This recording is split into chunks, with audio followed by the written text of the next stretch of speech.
So this is in partnership with Wig Making 101 and Midwest Bills, if you did not know.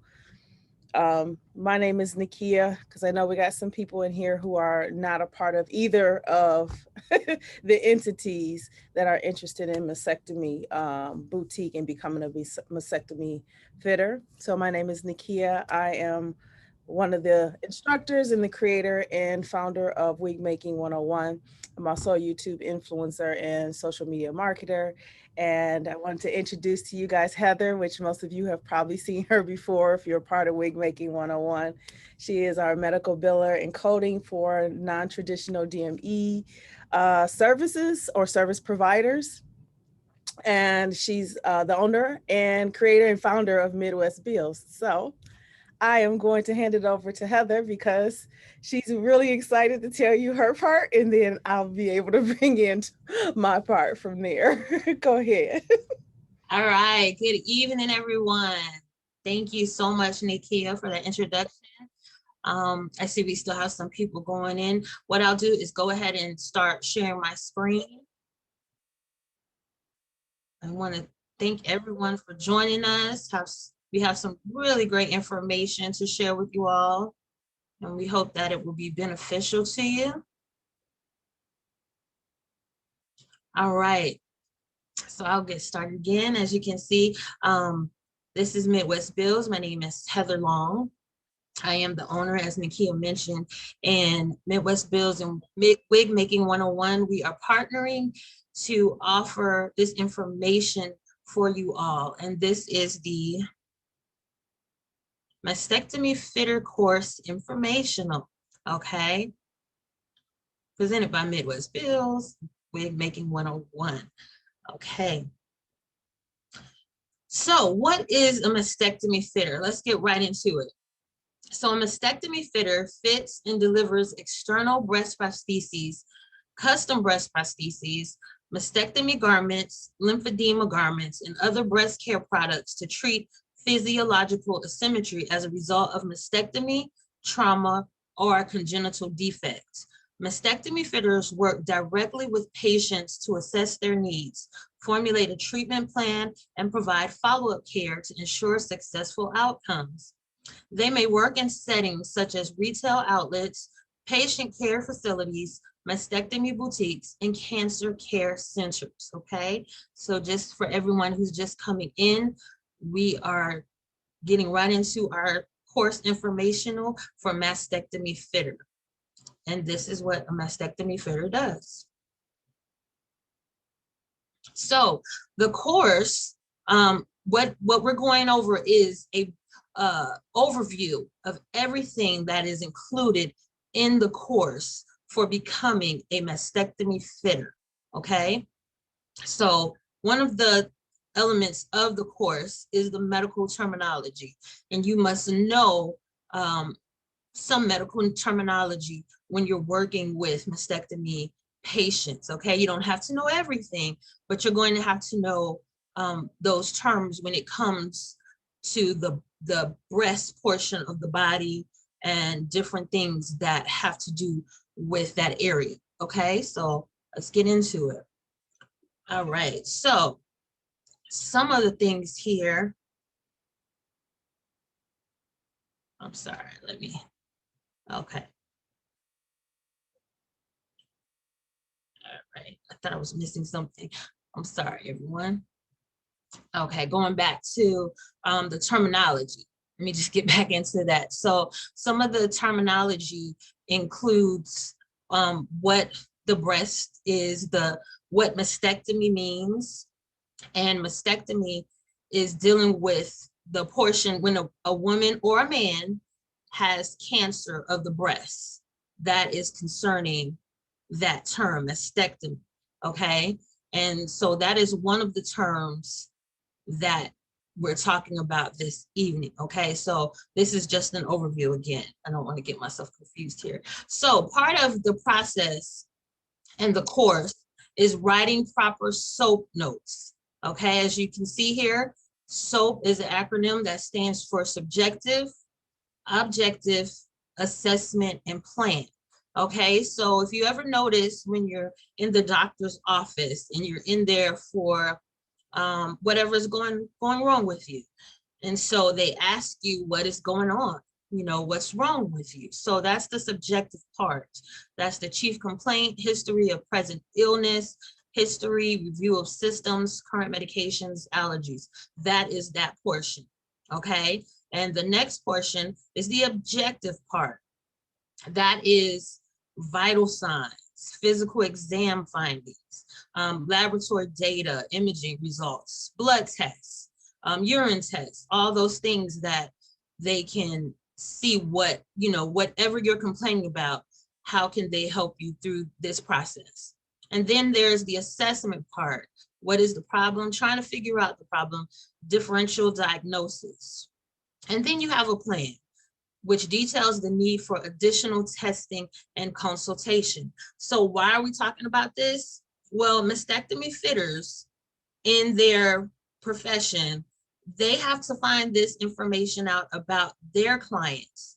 So when they start to work with a mastectomy patient, they're going over different things, such as if the mastectomy patient is going through some leakage after the surgery. That could be a problem that's presented. And it could be other things. And so a mastectomy fitter is keeping all of these notes just like a doctor would, because they need to have a record of their clients, because they're now considered a provider, okay? Because they are working with the mastectomy patients. Okay, so this is a portion of the course that you would learn about and how to do it. Okay. All right, so we're getting into going back to the terminology. I mixed it up a little bit here, guys. Sorry about that. So one of the things that you learn about is the venous system. Okay, the venous system refers to the network of veins that work to deliver the oxygenated blood back to your heart. So why is this important? Why are we learning this? Well, because this has to do with the vein system of the body, okay? And this is important when you're talking about the breast and surgery and whatever is taking place with your patient or your client, okay? So you have to know if they are having an issue, you have to know, well, what could be causing that issue. So you're going to get familiar with these body systems. And this is the main body system, one of the main body systems that you need to be aware of, and it will be covered in the course. All right, yep, getting right into it. So lymphedema is a term that is gone over in the course. This is lymphedema. It refers to swelling that generally occurs in one of your arms or legs. Sometimes both arms or both legs swell. Lymphedema is commonly caused by the removal of or damage to your lymph nodes as a part of cancer treatment. So this is pretty common with cancer patients after the surgery, okay? So if you're dealing with a cancer patient and they're coming in after surgery, this may be an issue for your client, okay? They may be experiencing some inflammation around this area. They may have an enlarged breast, inverted nipple. Here, this picture below shows a more real life image in how that lymphedema can affect people. Some of you all may have seen lymphedema in a lot of older people in their legs when they get older and the circulation is not going through, and that is a form of lymphedema. Okay, but this is lymphedema due to the cancer surgery, the cancer patient surgery. Okay. All right. Another portion of the course that we'll be learning is breast anatomy fitting of the upper torso. So this is important when you're working with your patient, okay? This is what we go over in the course. We discussed the pronounced rib cage, inverted or convex sternum, left or right side is that fuller, You talk about sensitive skin. Are they full on top or the bottom? Do they have a closed set or wide set, center full or side full? So this is all part of the breast anatomy of your clients. You know, each client, their body is different. So these are things you have to be familiar with when you are going to fit your clients. Okay, you have to be familiar about the rib cages. Do they have an inverted or convex sternum? Okay, each of these are important and will be covered. All right, another portion of the course goes over compliance. Okay, what is compliance? All right, compliance is basically the management of your boutique practice management. You must comply with federal regulations for delivery of items within the mastectomy fitter scope of practice, okay? And that applies to CMS, and you're dealing with Medicare, Medicaid, OSHA, and HIPAA, okay? OSHA, most people are familiar with this from their jobs when you're dealing with incidents and they're, you know, things that keep us safe on the job. HIPAA is, if you're in the medical field, you're most familiar with that.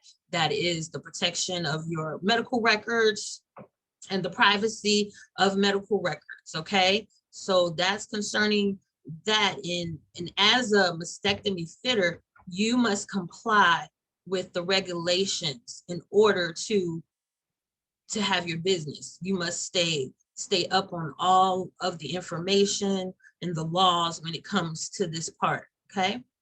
You must adhere to state regulations for the delivery of items within the mastectomy fitter scope of practice, okay? Again, Medicaid, back to CMS, Medicaid, Medicare, you must stay up to date with whatever regulations they put out, okay?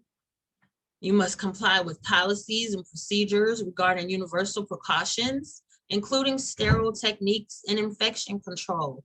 You're dealing with these patients who are just completing surgery.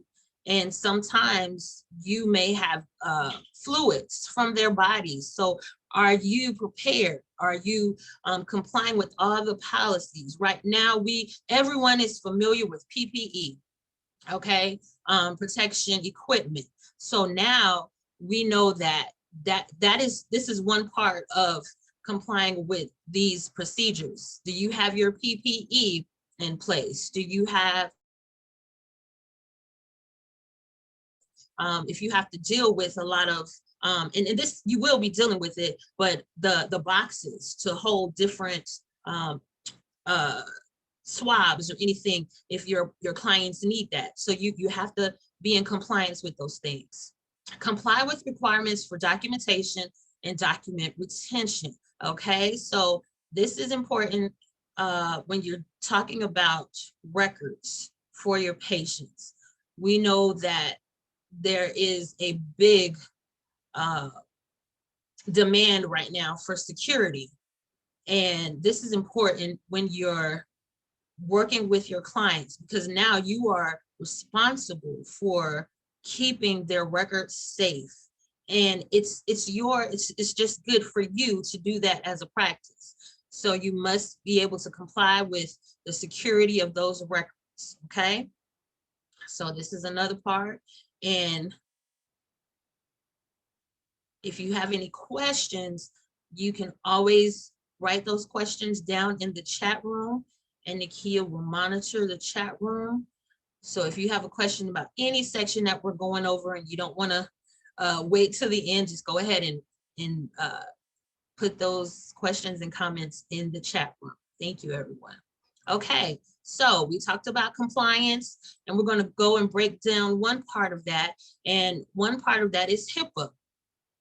HIPAA's purpose is to safeguard patient clients' personal information. All right, this was a law created back in 1996. It's the Health Insurance Portability and Accountability Act of 1996. U.S. government legislation that ensures a person's right to buy health insurance after losing a job, establishes standards for electronic medical records, and protects the privacy of a patient's health information. So again, HIPAA is very important when, excuse me, when you are at the doctor's office. This is one of the main forms that you sign in order to protect your information as a client. So now that you're going to be a mastectomy fitter, you're going to be doing this very same thing for your clients, okay? Privacy and security. Like I just mentioned, it's so crucial because we've heard of so many breaches on the news in the past, and people are they're getting slicker and they're getting wiser about privacy and security. So you must stay on top of this. This is important because this is other people's information. So you must make this a priority. If you are a stylist and you're doing intake forms for your patients, it's the same thing. You must stay on top of their information as far as it's keeping it protected. So if you're going into becoming a mastectomy fitter, this will be very important for you because now you're dealing with people's medical records. So this is something that you must stay on top of. And this is gone over in the course, and it's broken down with everything that you need to comply with. Okay, another part that's gone over in the course is ethics, risk management. Ethics are moral principles that govern a person's behavior or the conducting of an activity. Okay, oh, I went ahead. Risk management involves the identification, evaluation, and prioritization of risk, okay? Again, if you're dealing with paperwork, this is part of that. You're going to make sure that putting your client's information as high priority, okay? You don't want to ever compromise anything in your business. You don't want to compromise yourself because this is your business and you want to continue doing business. And so you want to make sure that your clients, patients are protected at every cost. And most of all, that you are protected because it is you that people will come for if you do not keep in mind that this is important. Ethics, of course, in business, you must have a moral principle when you're governing and doing your business, and it's about who you are as a person, basically. So all of this goes hand in hand when you're doing your business and even in your personal life. Hazard communication is another portion of the course. Hazard communication, also known as HazCom, is a set of processes and procedures that employers and importers must implement in the workplace to effectively communicate hazards associated with chemicals during handling, shipping, any form of exposure. Okay, so I mentioned you're dealing with patients who are they have fluids because some of them are coming from surgery, and it may be a while before they come to you as a mastectomy fitter, but sometimes things happen. Sometimes they still have some leakage going on from the site, and you have to be prepared and be ready to handle this as the fitter in your shop. You must have all of the procedures there prepared, just like you would basically in a doctor's office. You would have to have some of those things in place. If you are familiar with some of the red boxes, orange boxes that you see sometimes in medical settings, those are some of the things you may have to have in place. And sometimes I know some of my hair professionals, they may already have that in place. So if you are already familiar with that, then kudos. You already know what to expect and what to do. And the course goes over this very well. All right, so those are the main topics that you cover in the mastectomy fitter course. And the end of the course ends with the online lab day. It's the fitting, it's the course wrap up where the instructor will have you demonstrate what you have learned as far as fitting and some of the procedures for working with the mastectomy patients. So on this day, you will, it's like 3 hours, and you will go online, and the instructor will basically grade you and see what you've been working on, have you learned, and you're going to apply it now. Okay, it's basically the application day. All right. All right, so the recommended course that we are recommending for you right now is an online course. It's the Mastectomy Fitter course. It is $199, and that's a very good price.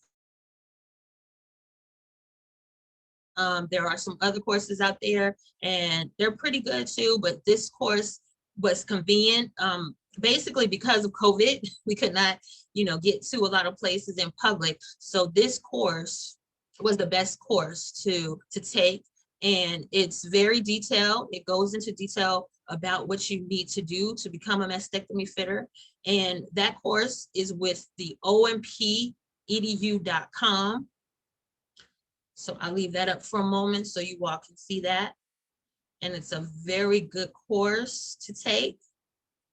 And we're going to have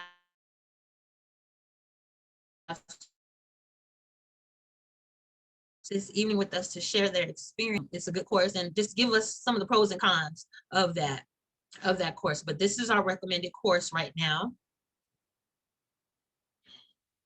All right. And we can leave that information in the chat box for you guys.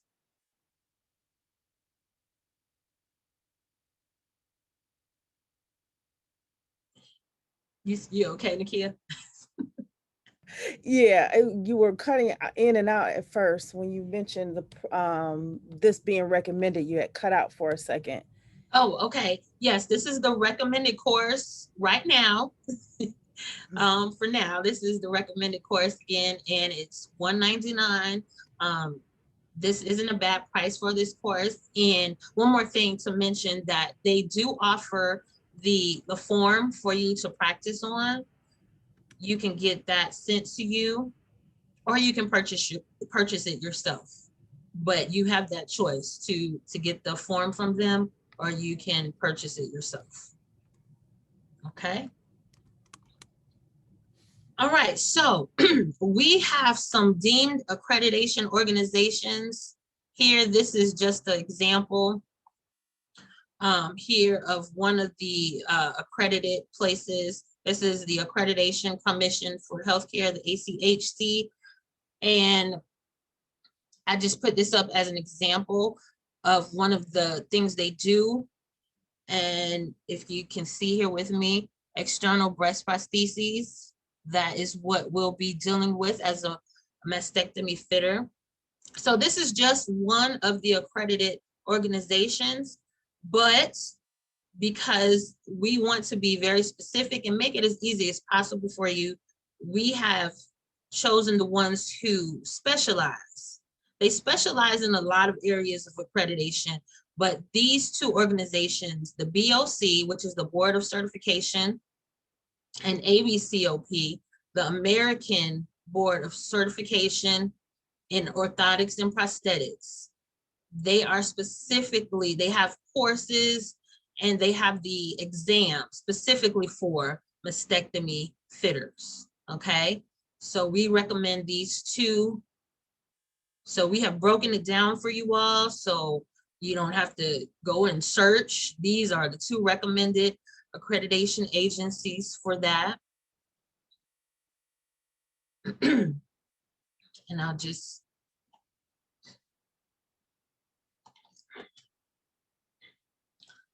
all right. So we have here, starting with the BOC, which is the Board of Certification.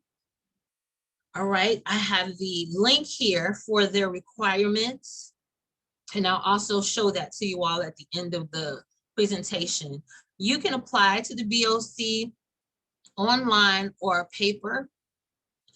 And these are the steps in which you are to, or which you will be able to receive your Mastectomy Fitter certification. So first, you take the course, and that is the recommended course that I mentioned for now.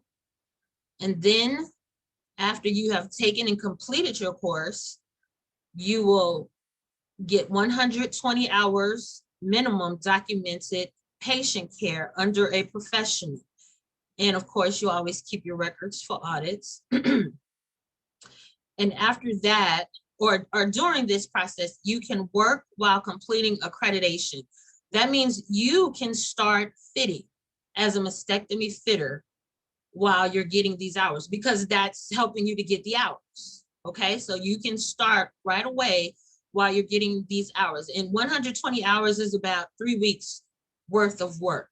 Okay, so while you're getting your experience, you can get those hours in. And these are the requirements for the BOC. And again, this is the link if anybody needs to write that down. Okay. So this next slide is the information for the exam.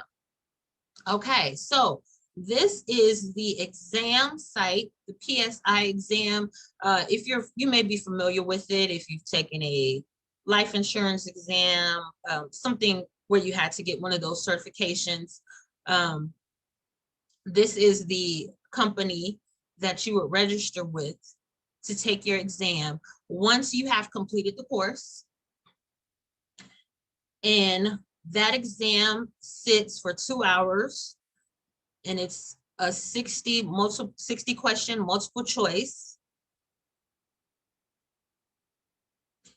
And you must schedule 3 days prior to exam. Now, the one good thing during COVID that happened is everything went online. So now this exam is offered online. You don't have to go and find a physical place to take this. You can take this from the comforts of your home. Okay. And of course, you must complete the course before the deadline that you signed up for. And you have 5 years from taking the course to taking the exam. Like if you don't take the exam right away, the course expires in 5 years. So of course you want to go ahead and get that out the way, but you do have 5 years before that course for the exam expires. Okay, and all of this is the requirement for the exam prep for the Board of Certification. All right. So our next page here is the ABCOP, the American Board for Certification in Orthotics and Prosthetics, their qualifications or requirements. Again, I have the link listed up here. You can only apply online for this exam, okay? So the BOC allowed you 2 choices or 2 options to apply in paper and online, but this test with the ABCOP, you can only apply online. So again, the requirement is to first take a course, and you may take the same course that we recommended. They will accept that course. And number 2 is they require 250 hours minimum documented patient care under a professional.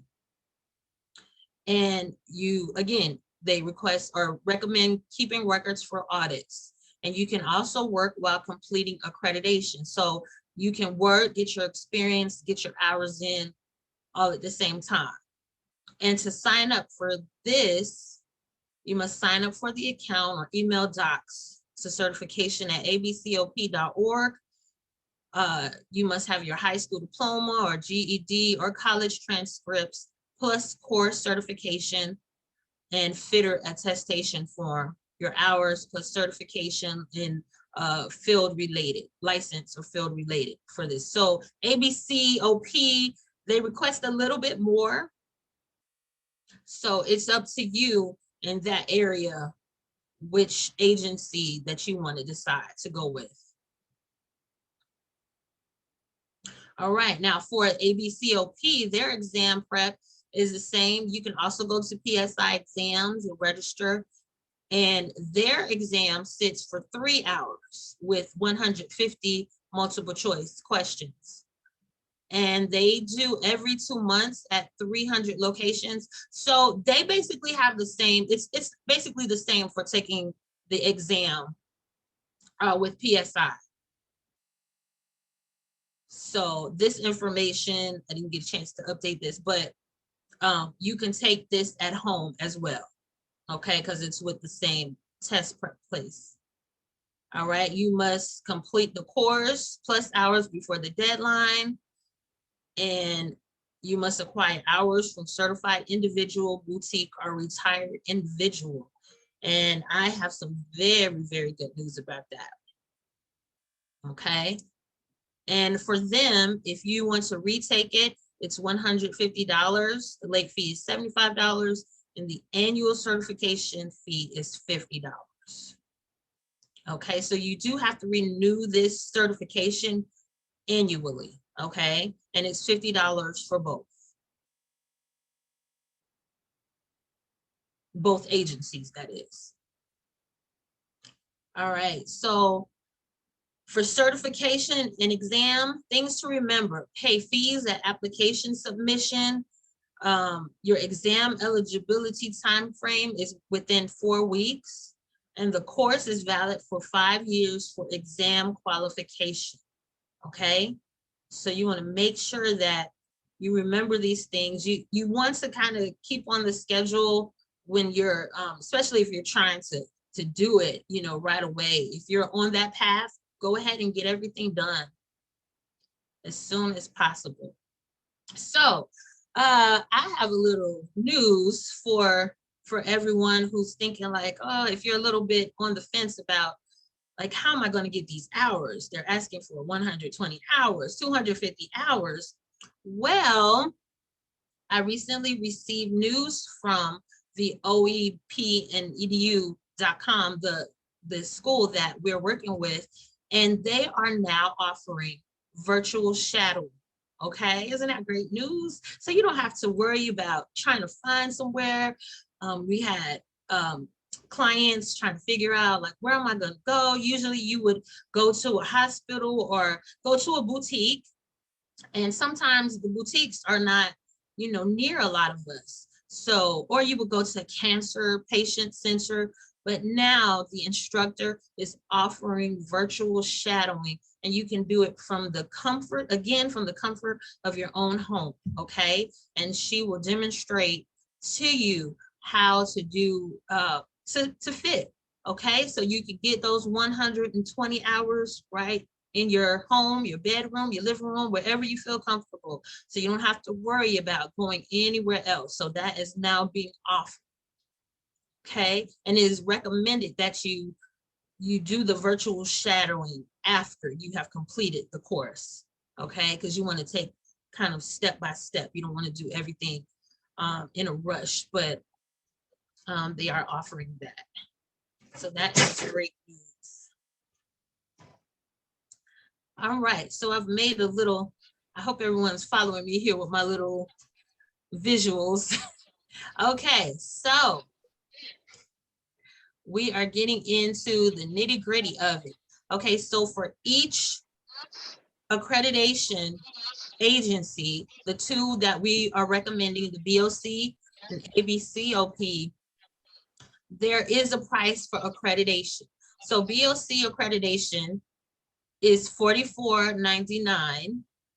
That is the amount that you pay to those agencies to have your facility accredited, okay? And that accreditation process includes them coming to your shop or your place of business, and they're going to monitor you doing the actual fitting. They want to see they're doing field work and monitoring you. And so during that process, this is the process once you've completed the course, the exam, the hours, now you're ready to get accredited. So that price is the $44.99, and that's what you pay to these agencies, and that's with the 120 hours. And then ABCOP accreditation is a little bit cheaper. It's $1,425 with the 250 hours. So again, this is the process of getting your brick and mortar or whatever, wherever your place of business is, getting yourself as a business accredited and being able to handle being a mastectomy fitter, and now having your own mastectomy boutique. Okay, so that's what this process is involving. You're now a mastectomy fitter, but you're getting your place of business accredited as a mastectomy boutique, where you actually sell products for your patients, all the products necessary for your mastectomy patients.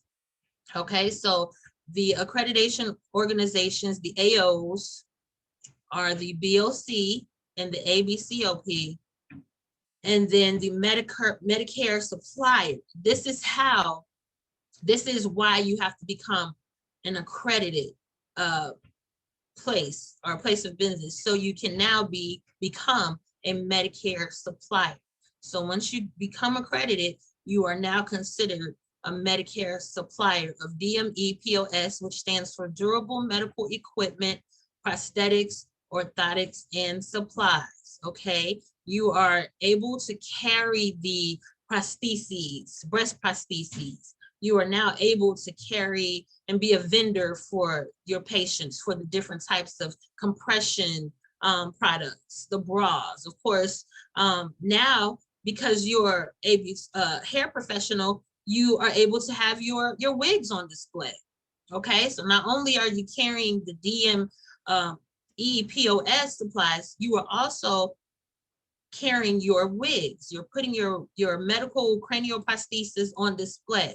So that's what the mastectomy boutique would include. So that's why you're getting accredited. Okay.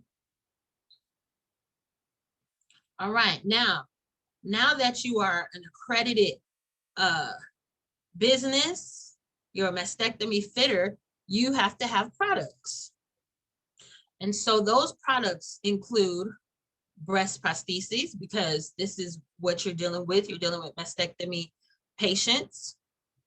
And the breast prostheses come in many shapes, sizes, and materials. They come in silicone gel, foam, or fiberfill interior. And now, as a vendor of those, you can kind of determine which one of these prostheses forms work well for your clients, your patients. If you get a demand for more gels, foams, or fiberfill interior, that's up to you, and it's up to your clientele as you work with them. Okay, so these are pretty much one of the main products you're going to be working with. Next is mastectomy bras. A mastectomy bra is specially designed for women who have undergone a mastectomy and can be worn with breast prostheses. Post-surgical bras are made with specially designed discrete pockets inside the cuffs. Okay, now this is where my dear sister Nekia comes in with her talents, and this is what you, as a mastectomy fitter in your boutique, you will be providing these specially made bras for your patients, for your clientele. Okay, so not just any types of bras. I mean, you can, if you want to, you can have other types of lingerie available in your shop, but you know, it's specifically for your mastectomy patients. Okay, and one thing I wanted to mention, you can also carry specialty products for mommies, for pregnant women. Okay, you can also provide those items. I found that out and I was like, oh wow, that's something to think about. You know, you can carry the breastfeeding bras for moms, you can carry pumps, you can carry all those things, because now you are a durable medical, because that is considered DME product. So you can also carry some of those products in your boutique. Just a little special note to you. All right, now here we go with the post-surgical garments with drain tubes and products. Remember we talked about lymphedema? So this is where these products will come into place when your clients are dealing with the drainage from those sites. These are the products that will help them, and you will carry these in your boutique, okay? So these are just some of an example of what these products are. Okay, you will also carry camisoles and loungewear. A camisole, you know, everyone's kind of familiar with that. A camisole or cami is a loose fitting sleeveless woman's undergarment which covers the top part of the body, but is shorter than a camise. A camisole typically has thin spaghetti straps and can be worn over a brassiere or without one. So I don't have experience with the mastectomy, with having a mastectomy, but I would imagine that these are very comfortable for the patients. And if anyone, you know, wants to attest to that, I just can imagine that they're very comfortable, and, you know, they can help the clients breathe, you know, if they don't always want to wear a bra. Lymphedema and compression garments. Here we are again. Compression garments for the arms, legs, head, neck, and chest provide effective management of lymphedema through improved flow of lymph fluid. So again, this is an example of a compression garment that you will carry in your boutique for your patients, okay? You see it's kind of wrapped there where it kind of keeps the area in for the client to help with the drainage and the fluid. All right, swimwear. So this is another item that you can provide for your patients. You can provide swimwear. You don't have to provide everything, but those main products that we just looked at, those are your main products that you can provide. But you want to be able to provide and have an array of products for your clients so they won't have to look anywhere else. So if you are providing, you know, certain specialty items, that's great. That's a bonus for you and your clientele. And swimwear, I like to think is one of those specialty items. And you can also fit them, you know, for your clients as well, make them specifically for them. All right, other items that you can carry is skincare. Some of you all are chemists when it comes to hair, and you have products that you may want to put on display. And here's your chance to do that in your very own shop. You can have that, but I will say this, you can also carry products for your client's skin, and sometimes those may be specific items that may be prepared for them. So I don't know, if you have that talent and you know what it is they need, then you can definitely provide skincare for your clientele, and any other lotions, things that they would need, especially for cleaning the sites when they need to, stuff like that. Hygiene, that goes with that. You're going to have to teach them how to clean those areas, okay? And you can give them information, because this is a very personal journey for your patients. So you're going to have to be patient with them. You're going to have to be understanding. It's not just about selling these items to them. You're going to be building relationships with people, because people, a woman or a man who's gone through this is, you know, pretty traumatic experience. So you're going to develop personal relationships with them, because you're in a very personal space with them, you know, and a lot of you all know from dealing with hair, you know how personal that is. So this is even, you know, one of those areas where you're dealing with your clients' emotions and different things. So just be prepared for that. You know, hair professionals sometimes are some of the best therapists.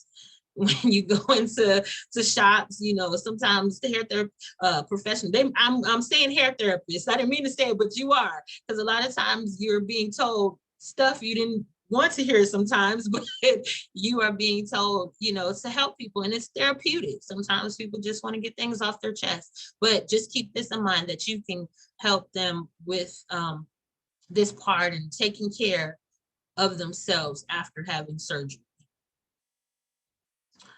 Here we go. You can also provide hats, turbans, head wraps. You know, there are some beautiful head wraps available now, and you can also provide that in your boutique. And for the hair professionals, this is the main area. You can provide your wigs and hair pieces, cranial prosthesis, okay? You must make sure that you put these on display, because a lot of you are working hard and you have beautiful creations. So this is going to be a focal point in your boutique for your clients, okay? You know, you set up how you want to, but you can put them on display.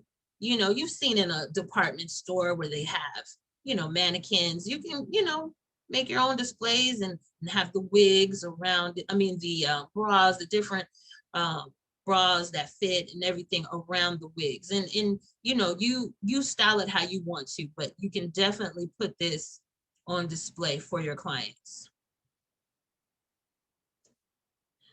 Okay, you can also provide breast cancer awareness gift items, okay? Nice little things that, you know, trinkets that you can have in your shop. You can have daily reminders, calendars, books, anything of encouragement for the clients there. And, you know, you can order those from any type of vendors, and we'll get to that in a moment. Right? All right. Calling all vendors. Ooh, did I miss anything? Okay. These are businesses specializing in mastectomy. So as a mastectomy boutique, you just can't order from any store. You can't order off of Amazon. You know, I don't know. Maybe they may have some products, but these vendors are specifically for mastectomy patients. Okay, they specialize in it. So that's why we have provided this information for you all. So one of our vendors is Anita Care, and I have given all the sites here. And if you are interested, you can definitely reach out to us and we can get this to you. Classique, that is a very known brand that provides bras. Kubi Intimates, ABC, which is the American Breast Care. They have their vendors. They also offer courses too, but they are vendors for the bras, the mastectomy bras. Okay, Jody, Still You, Nearly Me, and Henry Margu. They carry wigs, I believe. I haven't checked this in a while, but I believe they are the vendors for the wigs. But hey, you all don't have to worry about that because you are your own vendors for your wigs. Okay, for the swimwear, you have Topanga Swimwear, Amina, Louisa, and Cherry Blossom Intimates. They are a Black-owned boutique in DC. They have very nice, they do forms, 3D print forms. So if you're interested in that, they are one of those that really get the forms to look very realistic and close to the complexion of the client. All right, things to remember. Most vendors require a resale certificate, okay? So I believe Regina did a course or class on getting your resale certificate. So if you're interested in that, we can definitely provide you with the information for that course. And beware of scams, suspicious emails, etc. People trying to sell you things. you always go with the recommended vendors. Don't just go with someone you are not familiar with, you don't know, trying to sell you something. Go with the recommended vendors, okay? Sorry. Always check that out. And we're coming down to it. These are some of the organizations that you can sign up with as a business and also as an individual. As a breast care professional, the AABCP, American Association of Breast Care Professionals. Again, their fees to join is $50 annually, and as a small business, $295. It's good to become a part of these organizations because you will be on their directory for when people need to find boutiques. So if you are a part of these associations, that's good just for your marketing and for getting you out there so people can know that you provide the service. All right, so I'm going to, how am I doing on time, Nekia? Okay. All right. How to become a mastectomy boutique. Okay, so we've gone through how to become a mastectomy fitter. You get your certification, you take your exam, you get your hours, and you get accredited. You get your boutique accredited. But how do we do that? What is the process for that? So we're going to go over some of the forms that gets us into that area. So this is the actual certified mastectomy fitter application, just so you can see when you're applying to the BOC, this is how it looks. Okay. I want you all to see that so you know, like, what am I looking for? This is the actual certified mastectomy fitter application. All right. And I think I'm going to do this. I'm going to do this for you. I'm going to set up something with Nekia where we can have like these links for everyone to have easy access. Okay. So you won't be looking all over the place. All right. So this is the BOC app. This is the BOC, their certified mastectomy fitter. They give you a prep, detailed sheet of what you need to go over. So everything I basically went over today, they give you an outline of for the test, for get you ready of what's going to be on that 60 question multiple choice test. So they get you prepared for it. So they don't just leave you hanging. All right, so here we go with the DME POS accreditation. This is the CMS, when you're dealing with Medicare, Medicaid, the certification or the accreditation for that. This is the information sheet. And then next we're going to see the CMS 855S form that you're going to fill out to now become the DME provider, okay? That's what the accreditation was about, that 4,000 and that 1,400, those are the prices. And this is the application, the information for becoming accredited. So you can now be a CMS DME provider.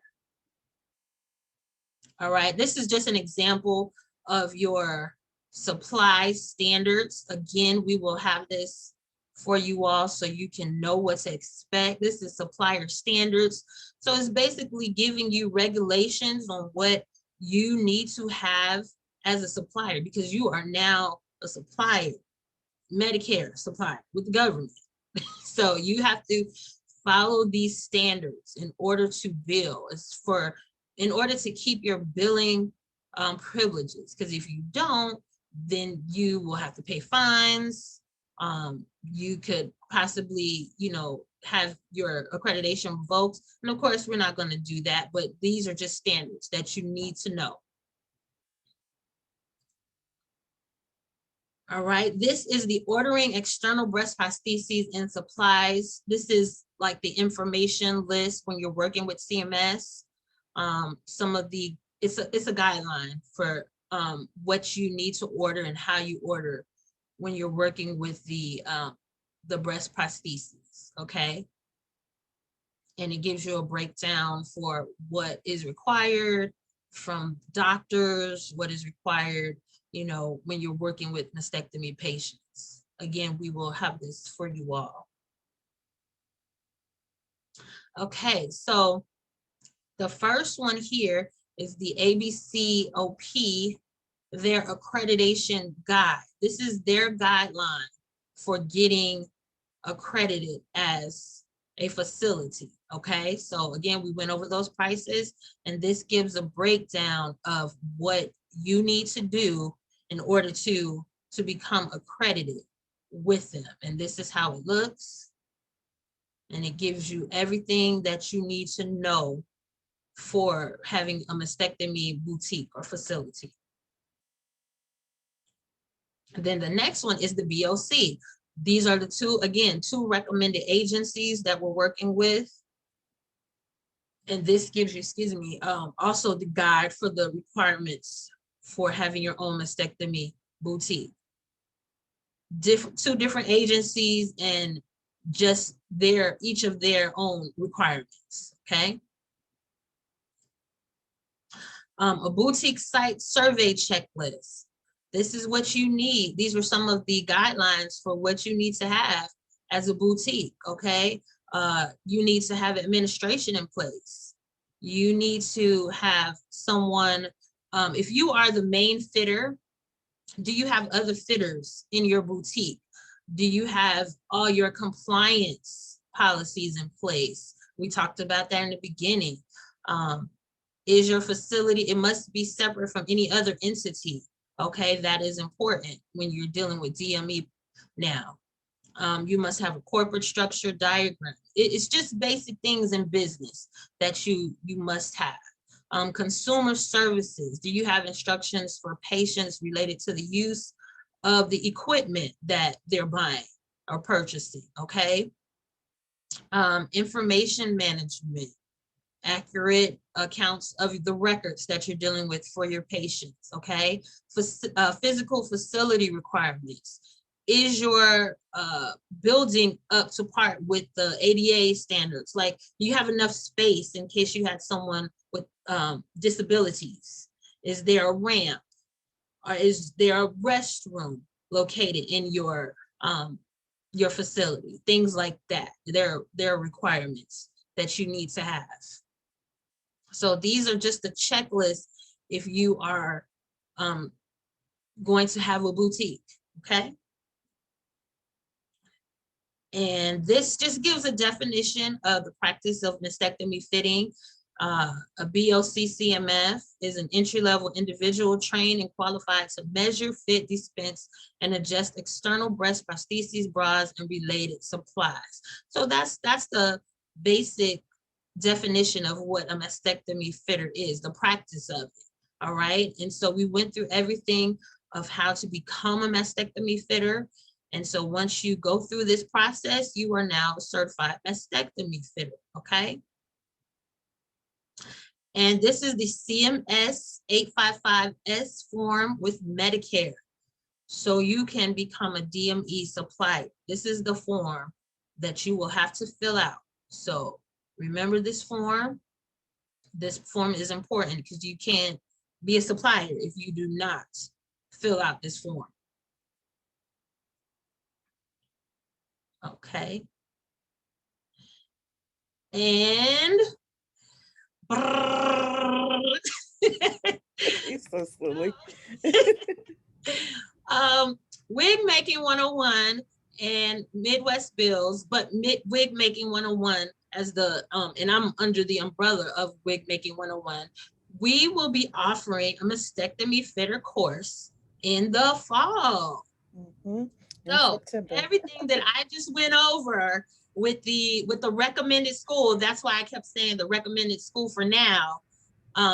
You won't have to do that because Wig Making 101 will be offering this very course, okay? Now, you still will have to go through the agencies to get your exam, but we are in the process of being trained right now to offer the course. We will have everything running, Lord's will, in the fall.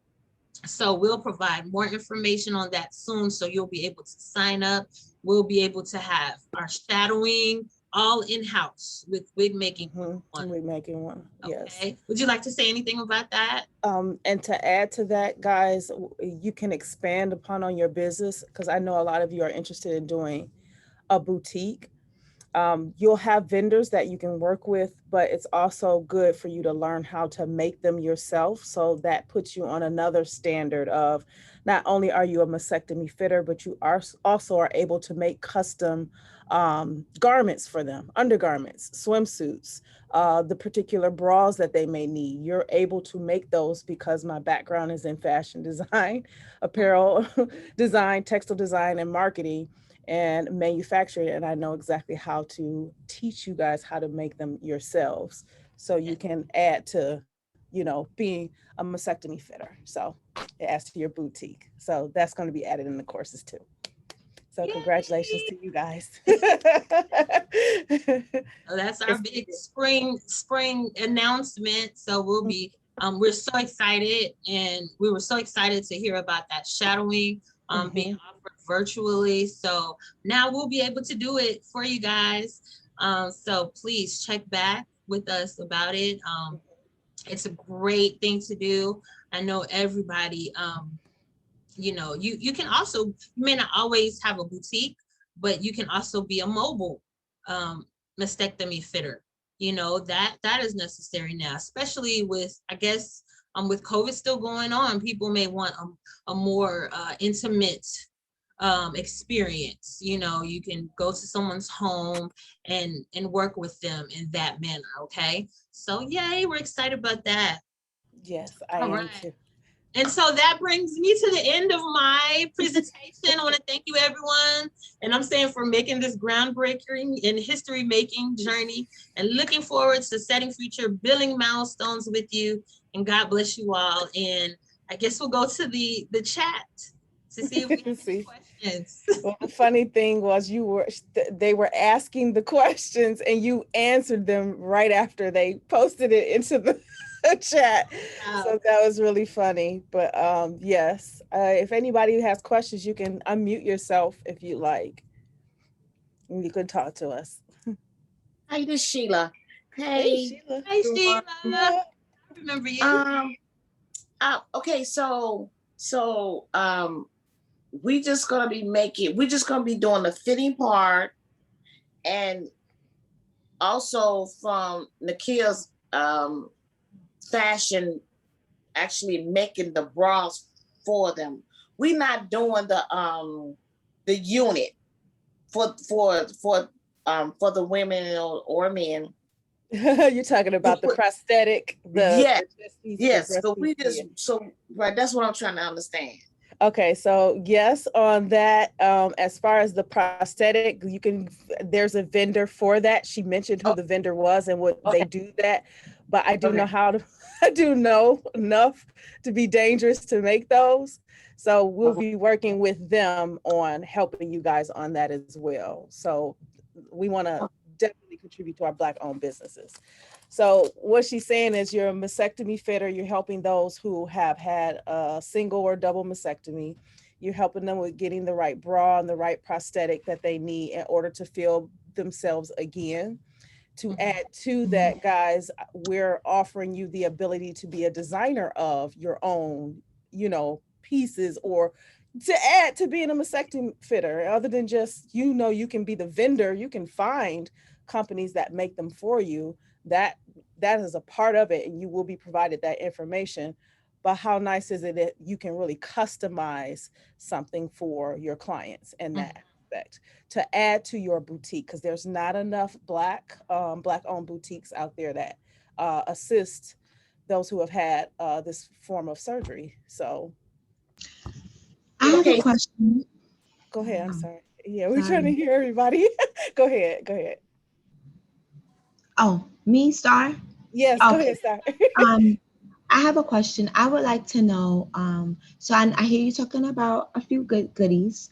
I hear customizing. So we'll be able. You have um the ability to share with us how to have our own customized breast prosthesis or just the bra.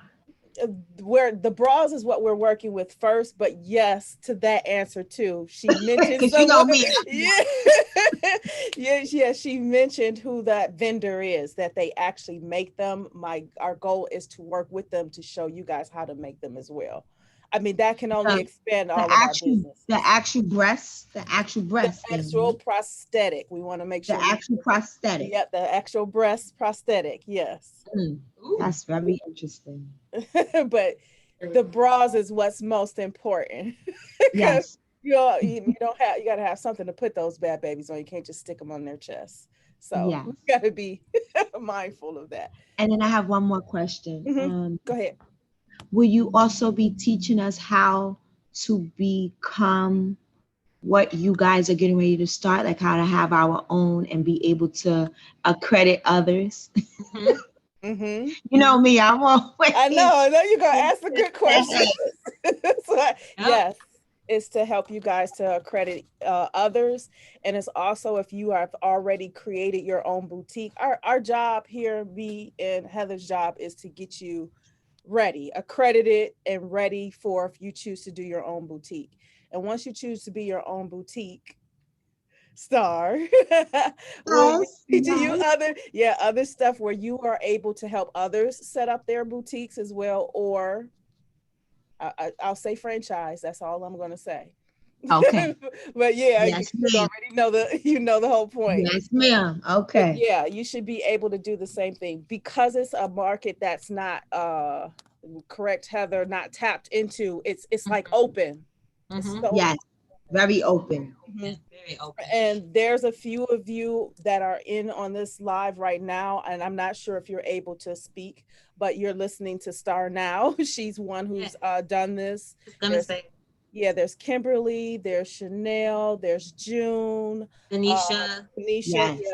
Yeah, most of them are probably here, but yeah, if you want to share your little, what you've experienced as far as taking those courses. This is a fabulous course, ladies, and they are great. Heather is amazing with the information that she has for us. This will be a great additive to your business. I would just say, if you're going to do it, get involved. It's a serious situation. Like when you come into Masectomy Fitting, there's no BS. They are very, very strict with their guidelines, their ethics, their code of ethics. That's what you pretty much is in-depth training with, really, the code of ethics and how to their privacy, the HIPAA laws. It's really serious. However, it's a great additive and a great revenue stream. So I would encourage all of you ladies to sign up and take her course, take the courses, become accredited, and do your thing. Definitely. Yes. Okay, Nikki, I have another question. Yeah. When Heather mentioned about regarding the garments, and I think one of them, a couple of other pictures have like something that was hanging on the side. Yeah. Are they going to be? If somebody come in and they start leaking, I'm just trying to figure out, do I need to be a nurse? No, okay. And I'm like, okay. They will train you for everything that you need to know to be a mastectomy fitter. They will train you everything you need to know. I know it's fresh and new for some of you because you probably have never heard of it. Never. I think it would be, if you're able to speak, I think one of our greatest examples or someone that can speak up on this is June Fuller. That's me. I was about to unmute the mic. Okay, yes. Because baby, right now I wish I could go back and have some more surgery for what they did. True. But she would be she's gone through, you did finish, or did you go, went through the course and everything, but she also has her own. I have hours to get. That's all I'm waiting on is the hours to get. Yeah, that's and we were I was invited to Charlotte. I was invited to Oregon, but after trying to get back with the lady, I could never get back to her. Then COVID happened, then the freeze storm. because I found out too that you can actually get hours by just sitting at home, basically. And you basically touched on that, Heather, and thank you. But that's the only way you can really get your hours now. And I actually linked up with it's a company called Essentially Women, and they have vendors on their site. You have to pay a $75 membership fee, and they send you like different magazines and different vendor packages to put in your stores and things like that or whatever. See, when I went through, I just basically went without a bra because I never could find no bra that would really like fit me right. So it's really good that you guys are going to be doing custom fittings because that matters. You want it to fit how it's supposed to fit you and not all big and you just getting something because I had it. So it makes it more personable with the person that's fighting or the person that has had both of their breasts removed, because you get tissue expanders first, and then that's like a silicone breast that's put inside after they remove the breast out of your body, and they put the silicone breast in, but you go back every either 3 weeks to a month and a half, and you get them filled. But once you get to 500, once I got to 500 cc's, I don't know if none of y'all done seen me, but I'm small. So I was just wanting big breasts. Part of my story of going through is I had the sleeve surgery before I had cancer. And I decided to have that surgery, which is where they cut your stomach in the shape of a banana. I decided to have that surgery because I was 218, both of my grandmothers died of breast cancer. My great grandmother she had her left breast removed, but she passed away for old age instead of cancer. She got it when she was 83 and she lived till she was like 92. So it matters about how that bra fits, and just going through the different magazines and things of what they offer. You'll know your customers, because if people trust you, they'll come to you. And I'm just speaking from a cancer standpoint. When I was fighting, like I told somebody today, it sounds weird, but if you was to go back and look at all my pictures on my Facebook page, I fought cancer through character and stuff that I just made and wore, like Ninja Turtles, Punky Brewster. I was all those things when I would go, and they would know I didn't feel good about it when I would come to the hospital, and I would just be looking like I just got out the bed and came on. And so all of that stuff matters when you're dealing with people. So I understand why the BOC takes it very serious. Like you don't know what you're gonna get when a person comes to your shop. They may be happy when they leave, but they may be crying in the middle and may be smiling when they leave. So you just don't know what you're gonna get. So know to stay personable, and that custom part is what's gonna make a difference, because I found out that I had cancer about 30 days after I got life insurance for my husband and my son. And so, and then I had got a cancer policy for me, and I found out I got it in I got it in March. By May, I had a bump, and then June, I found out I had, July 7th of 2015, I found out I had cancer, and life totally changed. Like, your mindset changes, and your body changes, and even your energy and your mental state changes. So you got to know what you're dealing with. Be personal, be serious about it. You're going to be serious about it, because we look for the same nurses and doctors. Like when you go, the first time you go, it's a team of 10. And everybody has to tell you their part in the process. So you know what you're going to get. It's like a treatment plan written out. And that's what you're doing when you're making a bra. Look at it as a treatment plan. Like, how is this going to really help this person? So that's why I look at the wigs like that. I was able to use that cancer policy by my cousin knew a girl that made wigs. I bought bundles from her. I paid for the construction of the wig, and I was able to, they told me I had $900 worth of credit of prosthetics, and a wig is considered, of course, a prosthetic. So I was able to pay for it, but the insurance reimbursed me because I paid for it out of my own pocket. But they allowed me $900 throughout the year. So I got a wig made when I found out. I got a wig made in the process, and then I got a wig made at the end. So it's just be mindful. And thank you for allowing me to speak, Nekia. Thank you, Joan. I'm glad you were here. I saw your message saying, I'm getting on now. I was like, yes, that's who needs to be talking with the No experience. problem, no problem. Does that help, Sheila? You know, you don't Thank have to you. go and Thank go you, to nurse Joan. school. Thank you, Joan. Just listen to Thank you. the Your experience of, testimony. yes, of those Yeah. that are within our network. There's a few of us within the network that definitely can help each other. So we all have something in, you know, to help. So I get why Star is asking, you're going to help others? Yes, that's the whole goal.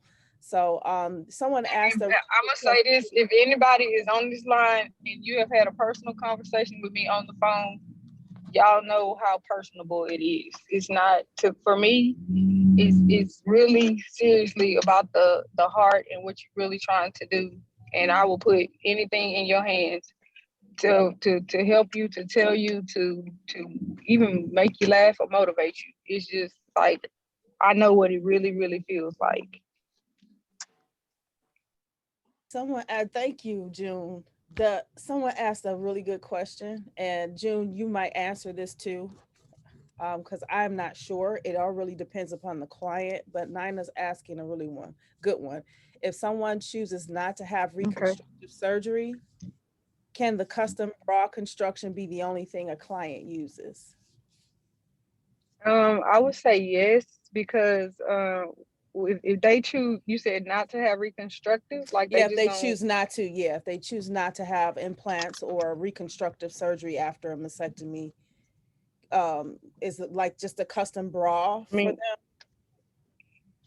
The construction, pretty much, because I'm gonna say this because one of my friends, she had stage 2, and so they didn't take cut, pieces of her breast out, I believe, and she's most have to get a tummy tuck, and so they, of course, they're gonna reconstruct her breast, so she pretty much probably gonna have to have construction of bras. If they choose not to get it, I mean, they're not pretty much gonna touch them. But if you choose to get it, you can have them removed completely. You can have them one removed, which is a bilateral mastectomy, and then you can have both of them removed, which is a double mastectomy. So you basically choose which one of those you would want. And then, of course, if you choose to get one removed, they give you that prosthetics. So when you go to class and you do the measurements and stuff, they're gonna teach you how to put the bra in it, the piece of whatever breast size you need to match the other breast. They're gonna put that in. They're gonna have a hole, like a little space for it inside of the bra. So, I believe you can still be custom fitted if you keep I mean, it's your choice. If you got the insurance and you want to pay for custom bras, even if you don't get them removed, you can, because you have that option. That's your insurance. Your diagnosis takes care of everything. I hope that's good. That answers the question, I hope. Nina, if you can speak, we would love to hear your voice, Nina, but I'm glad you're asking these questions. This is probably right up your alley. But yeah, guys, that's really it in a nutshell. We have plans to have this all done and ready to go in September. Me and Heather, we're making sure we get our education and our certification and everything in, so that this runs smoothly and it's legit, and it holds weight in all of us for our names and how we want to do this. So I have a quick question to hear right quick before we get off about the skincare portion. Okay. Will there be certain requirements for skincare products? That's a good question. Lotion, or is it, Heather, what do you think about that? I would think that it would go according to the standards of with the CMS, when you're working with, since you're going to be working with Medicare, and of course it would have to go through any FDA standards, when you're dealing with skincare products. And like I mentioned, there are going to be some products that you will have to get from other vendors who may have had the experience already with making skincare products for the client. So you may want to start with that first and then learn the process and then be able to, you know, to go into doing something for your own. But you know, it's your boutique. So just like you would in your shop, you know, those same standards, if you already make a product, you know, you go by those same standards, you know, just make sure they're according to FDA. Okay, because I make my own, I have my own skincare lines. I make my own soaps, so they're all organic. Okay. And so, yeah, so I just wanted to make sure, or how, you know, just wanted to know how that would work in, you know, in reference to this. And yeah. Okay. It's no problem. We can also get more information too, to make sure, you know, you have that. So, because that's awesome to be able to apply your own skincare, you know, especially if it's something natural. Yeah, absolutely. Mm-hmm. Okay, great. Okay. Any other questions before we wrap up tonight? I wanted to speak to what Kim said too. Also, just keep in mind too, whenever a diagnosis, you got to make sure that whatever it is that you're trying to do, it's covered in the insurance, because they may not offer skincare products to people that are fighting breast cancer, but they may offer them to. Just always read the fine print. That's what I'm gonna say. Yes. Thank you, Joan. Yes, that's another thing. You know, most of the products, the mastectomy products, are those that are covered. So skincare, that would be something like an extra that you could offer, but definitely those mastectomy products those are the things that you can basically bill for. Thank you for that. We want to say thank you to everyone, and we hope this was educational and helpful to each of you. Thank you, June, for your testimony. And thank you for everyone else. No problem. Thank y'all for having me up. You're welcome. Thank you, Star, for your testimony. Yes. And thank you, everyone, for coming on. Star. This is Nina. Hi, ladies. This has been so informative, and it brings so much awareness to what's needed, you know, and just to be able to offer something like this, it's amazing. It is truly amazing. And I just want to thank the both of you for presenting this to us, and prayerfully things will go well. And yes. Thank you so much for your time. Thank you, Nina. Thank you so much. Well, okay, because we do have to enjoy our families and get some rest and everything. So yes, there will be a replay on this. I could take in at least one more question if I'm looking at the clock. Yeah, one more question. Who has a question for us? I do, but I'll wait. I can wait. Okay. It's a learning process. It's a lot of well, at least there will be a replay. This will be live on YouTube anyway, because we're trying to make more awareness, especially in the African American community. We're trying to make this more awareness so we can build businesses in areas that are untapped and are necessary. So let's start training ourselves, doing the research, and getting our foots in the door.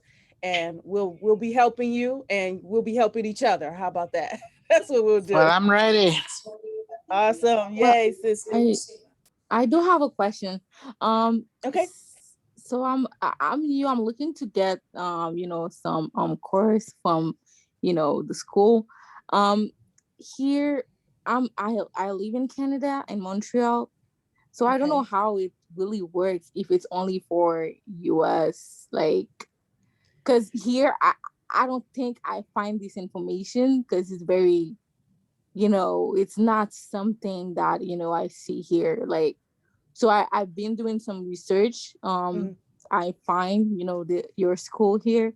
But, before I take the course, I don't know if it's something that is here. Do you have like Canadian students? Do you have like, is it more on US? How it Yes, works?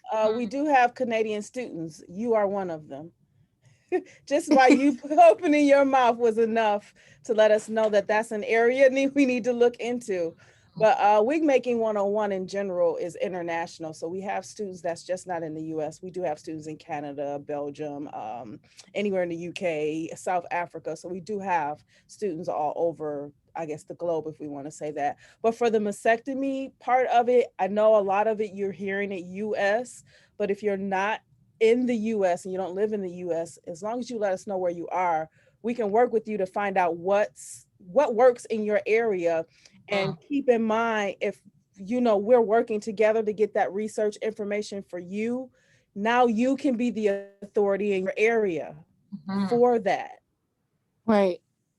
This is what I'm looking, because I'm very confused right now. It's just like I want to do this, but it's just like I don't know here how it's gonna work, because I know you're in the US and I'm a hands-on person, so I would try my best for technology and online course and everything. So I've been even thinking flying, like go in the US. But it's not something So easy. that's a good idea. Thanks for bringing that up. Once we open and launch in September and get into the online aspect of it, then we'll start to think about how we're going to do this in a face-to-face or one-on-one. But the technology skills that we have, we can actually get it done online. It's not hard. It's just learning how to use certain technology a certain way. So I know you want the hands-on, but considering the pandemic now, until it kind of really dies down for all of our comforts, this is just one way we'll be able to learn. So, but yeah, just because you're in Canada doesn't matter. I mean, that just means we need to speak with you, see what, medically, how all of that works. Yeah. And we can help you become an authority in your area for that, if it's nowhere to be found and it's a necessity. Yes, it's I've been seeing that, but it's not something here. It's just, nobody really looking into it. So, or maybe some, some person looking into it, they're not finding information like me,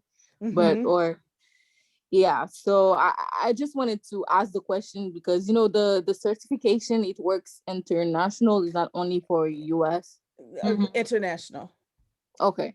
It's just and the materials, do I have to buy, like how it works when I pay the course online, the material, like to do everything, to do the ventilating, I don't know. Oh wait, which course are you talking for? Mastectomy? Because we're talking about the mastectomy course. Oh, what? Sorry? Are you talking about wig making or mastectomy fitter? The wig making and everything about the wig making. Like I want to get all the class for the wig making. Okay. So I would encourage you to go to the website wigmaking101.com for that. This one is about the mastectomy fitter. Yeah, we're here too. Oh, okay. Yeah, this we're not talking about wigs just yet. Oh, okay. Yeah, for this too, I'm very interested. Like, it's So yeah, I will definitely go on the website. It's just I needed to have more information for how it works for international students. Okay, cool. That information is there. It's there. Everything is online too. Okay, perfect. Thank you. It's in this setting too, and it's hands-on. So yeah. Okay. Thank you. You're welcome, Stephanie. But yeah, this is about, we'll help you with the mastectomy fitter part, and check the website. We'll help you with the wig and cranial prosthetic part too. Perfect. But Thank you. Yeah. Okay. I got it. All right, guys. I want to go to sleep. Nekia, before you go, right quick. Nekia, YouTube video that you did regarding you had a camera. Oh. What is the name of that camera? That's it. Okay, That's all. describe it again, because You I did a have video several. on YouTube on when you was trying to set up the how to teach or how to learn using your iPad, your iPhone, and you had the camera and you was facing your laptop and you had your TV monitor on top. I And you think was on top. wondering where the camera was from? Yeah, I was like, what kind of camera was that? That was my laptop. My laptop was the camera. Hmm? I thought you And you actually had a had cube, didn't you? Huh? You had a cube. Well, to record that video, and then I'm gonna let you go. To record that video, I used this camera. So what's that camera? That's the name This of is it. a Sony A5000. Okay. Okay. Let me make sure. I don't want to be giving y'all all some crazy names. Yeah, Sony. Yeah, A5000. That's what it is. Nikia, Okay. and that video is on Wig making 101. oh, Yeah. okay, because that's something I was trying to look into as well. I said I know there was a video or something that you showed that you know, how to set up if you're teaching, how to set everything up. So Yep. I need to look for that video as There's well. more. There's more coming. Just so you Okay, guys but know. I can find that on. Yep, it's right on Wig Making 101. It's public. It's for anyone to be able to see, because That it's was to real- help those that's that was learning real. too. Yeah, awesome. Thank you for I bringing go that up, see. whoever that was, because Yeah, that was a Sheila. question I had. Thank you. Cool. I- About the camera. It was about the camera something. Just check out the video on YouTube. It's about how to set up. There's 3 videos actually on how to set up, to learn, and to teach. And I'm showing tripods and cameras and how you Right. set it up for both learners and educators. Yeah. Yeah. So because to make online learning easy, because right now this is about to be the new wave. You're going to learn online a lot. It's just easier, and people's lives are everywhere, and it's just easier to do things at home as of That's right the- now. Yeah. That's all. Yes. Nikia, Hey, Terry. question. Uh-huh. Let's get it straight. Now we got done with everything, right? Let's get something straight. Mhm. On Monday, me and other classmates tried to get to the webpage. Mhm. Okay. I said, wait a minute. Nikia never mentioned on the last one that we was in a beta program. Now we in live. The amount we could not get to that class on Monday. Okay, hold on. Check your email for that. We'll discuss that separately from this. I want to close this course out for that. So get me right now. I called you. Get me right now. You can't call me if I'm in the middle of teaching. No. I called you Monday evening. Afterwards. All right, everyone, enjoy the rest of Have your a good one. evening.